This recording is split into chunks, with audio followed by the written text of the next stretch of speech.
Oyez, oyez, braves gens, gueuses et gueux, veuillez saluer comme il se doit notre nouveau Premier ministre. Enfin, notre nouvelle première ministrette, hein. Faut pas de sexisme, hein. Enfin, ouais, ça sonne bien ministrette, non? Alors, si vous avez pas suivi, hein, c'est Elisabeth Borne. C'est mignonne, hein. Alors, née en 61 à Paris, on s'en balèque, tout ça. Elle a fait quoi? Elle a fait élève au lycée Janson de Sailly. Tu parles d'une Sailly, toi. Elle passe son bac, machin, ensuite Cléès prépa aux grandes écoles, Polytechnique, Ponts et Chaussées, voilà, Master of Business Administration, tout ça. Alors elle commence ministère de l'équipement, voilà, en 87, ensuite direction régionale de l'équipement Île-de-France, conseillère au ministère de l'Éducation nationale auprès de Lionel Jospin, puis de Jack Lang. Oh, quel bel homme. Elle a fait un petit passage chez Sonacotra, ensuite rejoint le cabinet de Lionel Jospin à Matignon. Qu'est-ce que quoi, Société nationale des chemins de fer français, la Seneux-ce-Feu. Ensuite un petit tour à Eiffage, directrice générale de l'urbanisme à la mairie de Paris sous Delanoë, préfète de la région Charente-Poitou, préfète de la Vienne, elle est la première femme à occuper ce poste, ça me fait une belle jambe. Ensuite quoi, directrice de cabinet de Sego au ministère de l'écologie. On va voir qu'elle aime beaucoup l'écologie, hein. Surtout les vélos. Voilà, blabla, ensuite quoi, elle a fait quoi, en le même temps, Elisabeth Borne avec ses colères négocie le protocole d'accord signé en avril 2015 entre l'État et les sociétés concessionnaires d'autoroutes dont le contenu est rendu public quelques années, qui allonge jusqu'à 6 ans les concessions accordées aux groupes privés et élabore un rattrapage tarifaire qui se traduit par un surcoût de 500 millions d'euros pour les usagers, selon les calculs de l'autorité de régulation des activités ferroviaires et routières. Ensuite quoi donc, voilà, blablabla. Elle succède 20 mai 2015 à Pierre Mongin à la tête de la Régie autonome des transports parisiens, la RETAPE. Voilà, qu'est-ce que d'autre? Longtemps proche du Parti Socialiste. Elle vote pour Emmanuel Macron. Au premier tour de l'élection pestilentielle de 2017. Puis rejoint La République En Marche, évidemment. Alors, qu'est-ce qu'il y a d'autre? En mai 2017, elle est nommée ministre chargée des Transports auprès du ministre d'État, ministre de la Transition écologique et solidaire, Nicolas Bulot. On pourra en reparler. On va en reparler, en fait. Dans le premier gouvernement, Édouard Lecœur à Macron-Philippe est reconduite dans ses fonctions le 21 juin 2017. Dans le second gouvernement, Édouard Philippe en juillet 2017, elle annonce vouloir donner la priorité au déplacement de la vie quotidienne, estimant que l'argent doit prioritairement aller à l'entretien et à la modernisation des réseaux existants. Dans cette logique, elle s'engage le 13 décembre 2017 pour un plan national vélo. Un plan national vélo. Ah, ce plan national vélo interministériel. Ah, c'est pour passer d'un ministère à l'autre. Ils prennent des vélos. Il y en avait un qui prenait un scooter pour aller. Et bah oui, ils prennent des vélos, hein, bien sûr, évidemment. Vélo avec chauffeur, hein, et la clim. Début 2018, elle conduit une réforme de la SNCF consistant en l'ouverture à la concurrence du transport ferroviaire.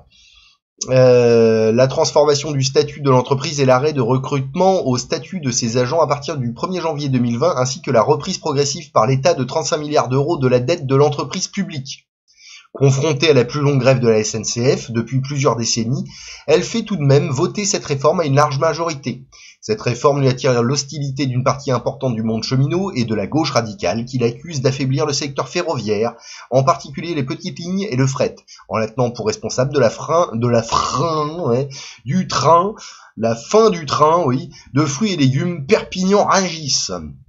Elle présente le 26 novembre 2018 en Conseil des ministres le projet de loi d'orientation des mobilités. Hein. Le langage technocratique, c'est vraiment pour te la glisser. Hein.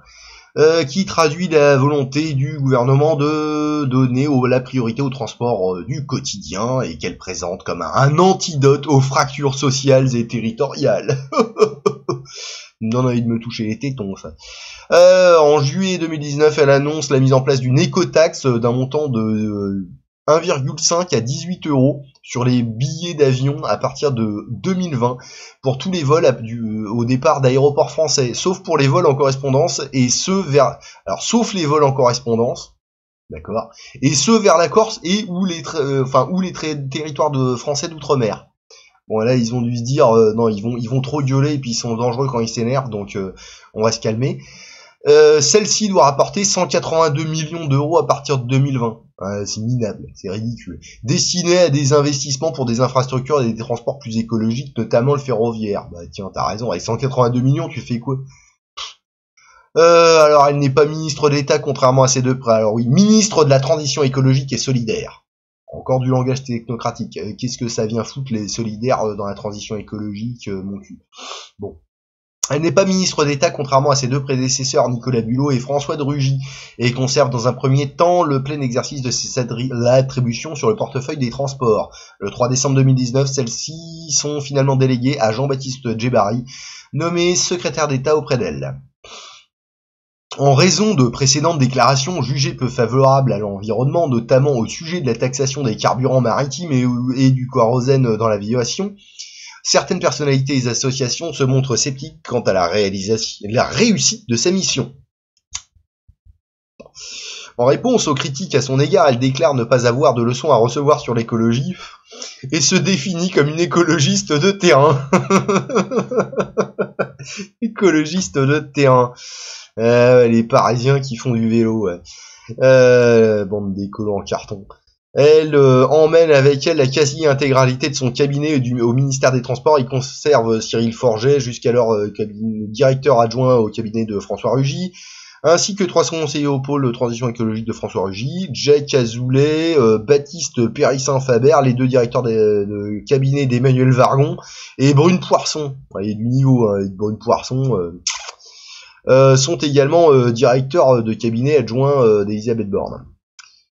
Celle-ci déclare l'urgence écologique et climatique et actualise notamment les objectifs de la politique énergétique de la France en prévoyant d'atteindre la neutralité carbone à l'horizon 2050, une baisse de 40% de la consommation d'énergie fossile d'ici à 2030, contre 30% précédemment, et la fermeture des dernières centrales à charbon en 2022. Elle décale, dégueulasse, impardonnable. Elle décale également de 2025 à 2035 la réduction à 50% de la part du nucléaire dans la production électrique. Elle est définitivement adoptée par le Parlement le 26 septembre 2019 et promulguée le 9 novembre 2019. En septembre 2019, Elisabeth Borne et Bruno Le Maire envoient une lettre à Jean-Bernard Lévy, président d'Électricité de France, en lui donnant une feuille de route précise pour être en mesure de répondre à l'exécution d'un programme de construction de 3 paires de réacteurs sur 3 sites distincts.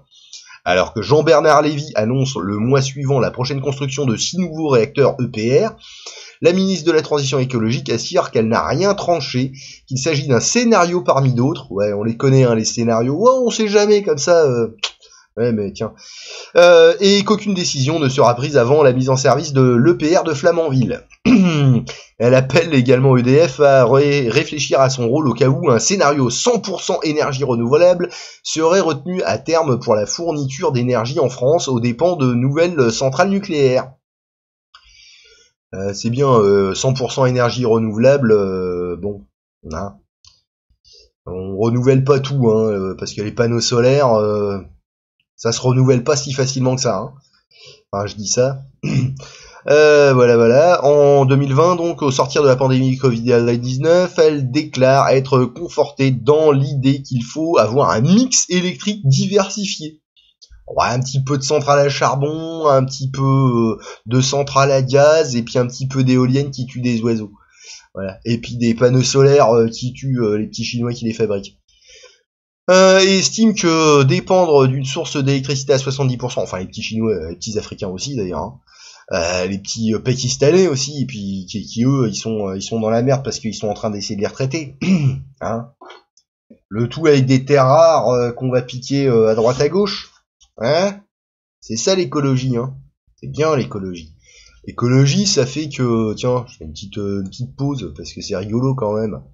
Ça fait que, oh, bah tiens, en Guyane, on a peut-être du pétrole sous les eaux françaises, donc on va creuser avec Total et puis la compagnie britannique Medeux, la Tullow Oil et je sais plus quoi. Puis finalement, non, Nicolas Hulot, il travaille sur un projet de loi interdisant le fait de faire des trous pour aller chercher des hydrocarbures, parce que c'est pas bien, c'est pas écolo. Hein, c'est mieux d'acheter du pétrole aux autres, c'est plus rentable. Hein. Voilà. Et puis finalement, Total, ils ont pas trouvé de pétrole parce que ils ont creusé qu'un truc, mais comme ils peuvent pas continuer à creuser, va te faire enculer. Voilà. Bon, allez, on y retourne. J'en étais où? Je sais plus. Être diversifié, machin. Elle mène à terme l'arrêt définitif de la centrale nucléaire de Fessenheim.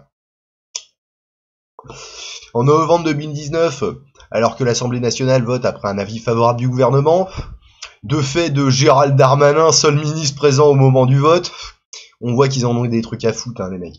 Un abonnement reportant de 2020 à 2026 l'effacement de l'huile de palme de la liste des biocarburants qui bénéficient de la minoration de la taxe générale sur les activités polluantes. Pourquoi pas prendre les graisses de friture là dans les McDo et autres kebabiers? Ça pourrait être pas mal finalement. Moi je dis ça, hein, je sais pas. Elisabeth Borne fait part de son incompréhension tant sur le fond de l'amendement que sur la forme, avec une absence de débat. Le Premier ministre Édouard Philippe demande qu'un nouveau vote se tienne à l'Assemblée. Bon, bref, qu'est-ce qu'il y a d'autre? Ah oui, en janvier 2020, on va lire l'article direct. Donc c'était Marianne qui la HATVP, donc la haute autorité à la transparence de la vie publique, donne raison à Marianne et somme Elisabeth Borne de compléter sa déclaration d'intérêt, puisque c'était un peu planté.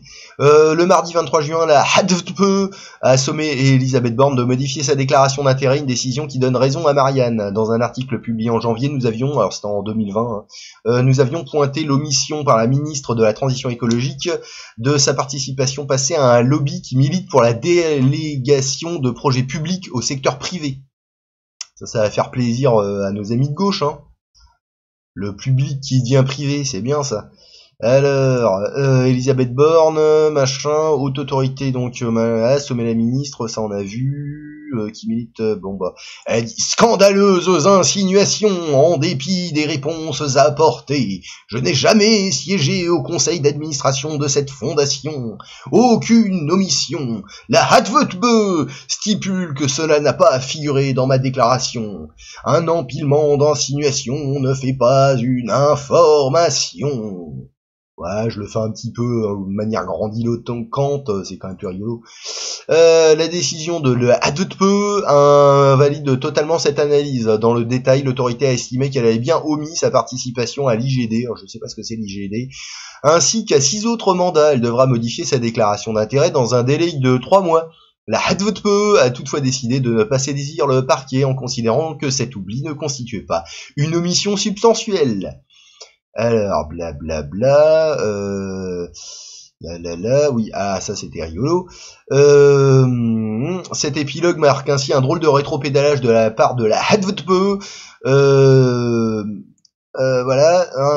Interrogée par Elisabeth Borne le 31 décembre, l'institution avait délivré un avis en forme de quitus à la ministre, sans vérifier sa situation, une position dont elle s'est ensuite servie pour s'exonérer de tout oubli. Ce étonnement de la HATVP a d'autant plus troublé que la secrétaire d'État de l'institution, alors provisoirement à la tête de l'autorité dans l'attente de la nomination d'un nouveau président, est la conjointe d'un récent collaborateur d'Elisabeth Borne. Selon nos informations, le collège de la HATVP a ce mardi renouvelé sa confiance à cet haut fonctionnaire, malgré les zones d'ombre qui entourent encore cette affaire. Bizarre. Voilà. Alors après, qu'est-ce qu'il y a d'autre? En mai 2020, lors du déconfinement consécutif à la pandémie de Covid-19, en France, elle lance la création d'un plan destiné à favoriser la réparation des vélos. Je vous avais dit, ministre des vélos. Ce plan dit coup de pouce vélo, ça sonne bien, est accompagné du déploiement temporaire de pistes cyclables. Aurait permis mi-juin 2020 de procéder à la remise en état d'environ 170 000 vélos. En juin, elle annonce le triplement du budget alloué à ce plan pour viser le million de vélos remis en état d'ici la fin de l'année. Elle se dit également favorable à titre personnel à l'abaissement de la limite de vitesse sur autoroute à 110 km/h proposée par la Convention citoyenne pour le climat. Ouais. Voilà. Alors sinon, 6 juillet, ministre du Travail, de l'Emploi et de l'Insertion. Ministre du Travail, de l'Emploi et de l'Insertion. Emploi et travail, ça fait pas... Ah, à moins qu'ils veulent ils veulent peut-être nous faire travailler sans pour autant nous employer. Ah ouais, mieux que la servitude volontaire, le travail forcé. C'est pas ça qu'ils voulaient là pour les mecs qui sont au RSA, là, les faire bosser 20 heures par semaine, là ou non par mois ou par semaine, je sais plus, pour qu'ils méritent bande de salauds de pauvres. Alors le 6 juillet 2020, lors de la constitution du gouvernement Jean Castex, elle est nommée ministre du Travail, de l'Emploi et de l'Insertion. Elle succède à Muriel Pénicaud à la tête d'un ministère du Travail étendu et récupère le dossier jugé crucial des retraites. Précédemment dévolu au ministère des Solidarités et de la Santé. Tu vois, il y a plein de solidarité partout. Hein. Solidarité, la santé, transition écologique et solidaire, union nationale populaire solidaire et écologique, je crois, là, les NUP, là, la bifle. Ouais, pareil, en argot américain, ça veut dire une bifle, NUP. Bon, bref. Qu'est-ce qu'il y a d'autre?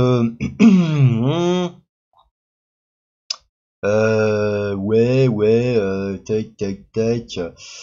Alors, hostile à la première version de la réforme de l'assurance chômage portée par Muriel Pénicaud, notamment en raison du fait qu'elle puisse aboutir à distribuer tous les mois un montant moins élevé que celui du revenu de solidarité active à un chômeur ayant précédemment travaillé au SMIC à temps plein, elle fait passer une seconde version.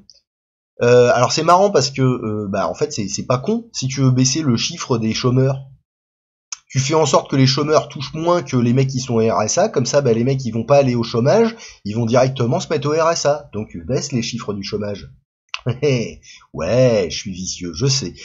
Selon Mediapart, pourtant à peine moins sévère pour bon nombre de demandeurs d'emploi, mais plutôt soutenu dans l'opinion de la vie même des confédérations syndicales, y compris parmi une partie de l'électorat de gauche, le même site indique qu'elle peut se targuer d'une nette baisse du nombre de chômeurs inscrits à Pôle emploi, malgré la crise sanitaire du Covid. Et même si ces bons chiffres s'expliquent très largement par un financement quasi intégral de l'apprentissage de la part du gouvernement, qui a permis l'explosion du nombre d'apprentis de 480 000 contrats fin 2019 à au moins 900 000 2 ans plus tard, ça aussi pour faire baisser les chiffres du chômage, c'est bien. Bon, Hollande, lui, il avait carrément radié des chômeurs. Hein. Comme il avait dit, je vais supprimer des chômeurs. Il l'avait fait, ce con. Voilà, en mai 2022, elle est investie candidate de la majorité aux élections législatives dans la 6e circonscription du Calvados, où elle dément être parachutée, rappelant qu'une partie de sa famille est issue du débarquement. D'accord. À ce titre-là, je sais pas, je peux être ministre en Tchéquie ou même en Ukraine, ou alors je sais pas, je vais m'inscrire dans le Pays Basque pour être élu ou un truc du genre. Bon, ou en Bretagne aussi, pourquoi pas, si c'est que ça. Bon voilà, puis maintenant elle est Premier ministre, c'est cool. Voilà. C'était tout les petits gnous, amusez-vous bien avec ça, et bisous.